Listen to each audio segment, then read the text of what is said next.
Something creaks. Okay. Then in the next moment, I'm grasping at the handles and swinging the doors wide open to reveal nothing. Right away, I part the clothes hanging on it, and still none. No ghost. No woman. Not a single trace of whoever's inside. Oh man. Just leave! Confused, I glance back towards Isabella, only to see her mirroring the same expression on my face. The noise has finally stopped, but I'm quite sure it's not my imagination. Or maybe it is, and I'm just too strung up that my head's now making things up. But Isabella just heard it too. Whatever the case is, we need to get out of here as soon as possible. This only confirms we are not safe anywhere. Without bothering to close it, I move back, ready to leave, adrenaline now coursing through every vein in my body. In the next second, I'm barking orders and... Go. Isabella, we need to... Okay. Oh shit, that scared me. I'm sent sprawling on my back as something cold catches my ankle and yanks.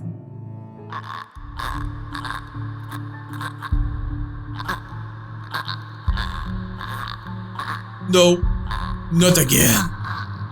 The resulting fall knocks the wind out of me. Pain racks my own spine and the back of my head as it collides against floor with force enough to dislodge my own brain from my skull. A moment lashes before stars fade from my vision. And then, oh shit, get ready! I sense it! Oh, never mind. Old tendrils twisting around my ankles, the smell of vile nut rot assaulting my nose. Nauseating, sickening, a foul smell draining every feeling in my body. The moment or horrid laughter, still as unpleasant and vicious as the last time I've heard it, reaches my ears, my eyes snap open. Ah, shit. Perhaps it's just inexperience, or maybe my mind's still attempting to comprehend this. Regardless, the minute my eyes land on her, the whole of my body freezes, the gun in my hands turns useless as my grip on it slackens. Oh, by the way, it's safe, just in case. It's in the manner her gaze bores on me, I say. The look of utter hatred and malice. I've seen it loads of times. From suspects, mostly murderers, who never regretted their action despite being caught. This is the face of someone you can no longer reason with. And I know, the moment she laughs again and starts dragging me towards her, it's already going to be the... Ashton! Snap out of it! No! I can't die here. Not yet. The haze fades from my mind and instinct kicks in then and there. Isabella, out! Get out! Get out of here! With one powerful tug, I yank my foot out of her grip and scramble back to my feet, ignoring the piercing wail she fills the room with.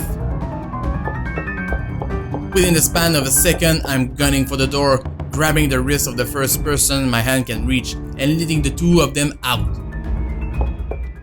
Into the hallway, down the flight of steps, and right inside my car. I waste no time flooring on the gas pedal the second she closes the door behind her, and in a short while I'm driving us out of Salem well. I don't even entertain the thought of winding down just yet. Even as the last of the movement's painful cries fade into the night. Oh yes, we made it out. Whew, that thing is chasing us. A dreary downpour starts off the Monday. Although it doesn't last for more than an hour, the dark clouds lift just after the sun peaks over the horizon. Brief as it is, the rain has significantly dampened the park's usual cheery vibe. Mornings like this often mark the start of another bad week. An arrest gone wrong, another investigation leading to a dead end, or some truly fucked up shit being called in. Like the one time I was dispatched to a scene where a guy gouged his own eyeball out and almost ate it. What the hell? Was a few chews away from swallowing it. In fact, that's my dinner that day. Oh man. Fun times. Of course, I know anything can top getting cursed by a damn chain letter of all things. This is the sort of stupid thing people pass along as a prank through emails and text messages, for fuck's sakes. A ghost chasing after you just puts the icing on the cake. So far, all we've done is run, snoop about, read stuff, and run again. It frustrates me to no end how we're still no closer to an answer. Go see the professor, man. I think he knows more than he's letting on. Even my car reflects the state of mind he's in. Photocopies of documents litter every available surface, scattered all over the place, spilling from the passenger side and into the back seat, making an entire mess of what little space there is. Not that I'm any better. My last shower was 24 hours ago. I have not slept at all, and my last meal was that chocolate porridge thing is been offered. Yeah, that's true. I forgot about that. The way I am now, I'll definitely get the scolding. If Becca were here, she'd give me an earful and tell me to take care of myself better. Say that I'm killing myself on the job. I can already hear Isabella complaining how dark the bags under my eyes are getting, and about how I reek and how I need to shower pronto. I can rest easy when this is all over. It's not that I can't feel the pang of hunger. That woman chasing after you, it's difficult not to feel anything other than horror. The rush of adrenaline coursing through my veins in my desperation to survive. In fact, I can still sense ghosts of her touch from last night. Her bony digits wound tightly around my ankle, and that horrid smell she has on her as she pulls me closer. The memory is enough to send a shiver up my spine and make me antsy. Perhaps the only thing comforting about this is the sight of my gun nearby. From my dashboard, sunlight glints off Ophelia's surface. Ophelia? Normally, I keep it hidden in the compartment. Luxburn police regulation only allows authorized people to carry firearms, and even those are limited. I do have that authorization, but I never really saw the need for its use when the standard issue taser are more than good enough to incapacitate anyone. If not, I can always throw them on their back. Those judo lessons that forced me to get as a kid as it uses to. On the ghosts though, all of those will probably yield the same result. They're all useless. I might as well use a stick. However, it's the feeling of ease I'm after, or what little of it I can gather from it. The awareness that I at least have something to protect myself with in case things go wrong.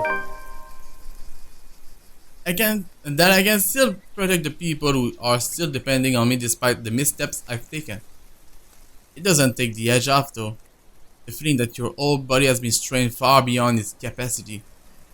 Frankly, I'm already running out of steam. The only thing pushing me right now is knowing someone's still depending on me. A stretch is still in order though. I've been sitting here since last night. So I step out from my car, closing it behind me with a thud as I take in my surroundings. The rain did wonders. The morning air feels crisper and cooler than it has even been in days. For once, the weather seems to be taking a turn for the normal. Looks burn normal. In the distance, beyond the buildings lining the horizon, dark clouds are blowing in. A storm might be due this evening, give or take. Oh crap. A shame for the people looking forward to Halloween. Oh, it's Halloween! Oh. I'm just not sure whether this is something I can look forward to as well. Still, I bask in the change it brings.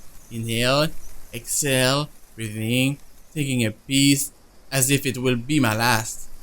But as with all the good things, the quiet shortly comes to an end. Not necessarily a bad end. Her humming reaches my ears first, halting my movements. Sure enough, when I glance up, I find her, Isabella. Just as she enters the park grounds, bags of convenience store food in hand.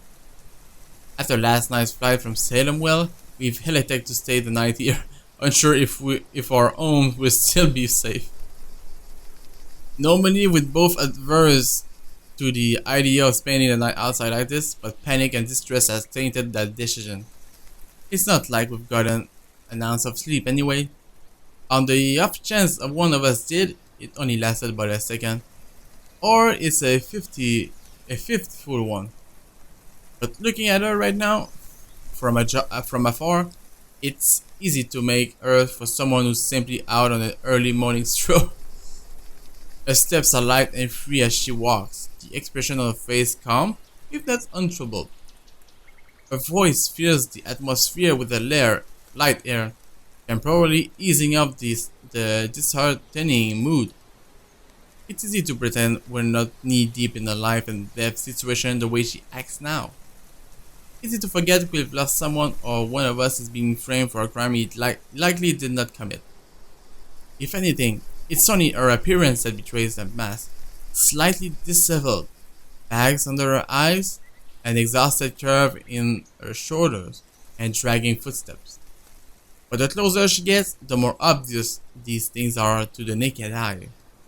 She passes an energy drink my way the moment the descent allows it, and that's gonna be pretty useful, and hands me the other bag she's holding before seating herself on the edge of the fountain. The scent of warm food immediately wafts from the bag when I open it, carried further by a passing breeze. Whatever sweet sauce they drizzle over this pork wannabe, it smells heavenly. Hell, even the sorry looking vegetable seems appetizing. Despite myself, without even checking exactly what this is, Anya swiftly takes over every rational thought. I dig in without waiting for her to start. Although she appears to be of the same mind too, and soon enough, she also starts with hers. No casual talk while we fill our empty stomachs, exhausted as we both are. Food is something we can't forgo. Starvation does the thinking, weakens the body. If we are to survive this, we're gonna have to take care of ourselves first. It's one thing Zach will likely remind me if he's here. I know that's what Rebecca would do. In a matter of minutes, we're done and dumping the empty cartons on a nearby waste bin. Along with it, it's the shift in the mood. Back to dismal. Back to the problem at hand. The comfortable atmosphere from minutes ago was nice while it lasted. Admittedly, I've missed these kinds of moments between us. We never had the chance, always busy on some project or work. The things we've taken for granted, now we're realizing how valuable they are. With one of us gone, the other stuck in a jail cell, the world has an awful sense of humor. While the one we've just had is short-lived, it's another thing I want to look forward to. If we ever free ourselves from this damn curse, I'd like to believe there's a way. From now, we have to focus back on the present. This. Dead people. The letter. The curse. It's not simple to bring these up, but necessary. What now? Where do we go from here? I don't know. The library maybe? Or Zach? It's an innocent question at best, but she looks to me as if my face has all the answers in the world. I used to think so, back when I'm at the top of my game and I'm still sure of everything.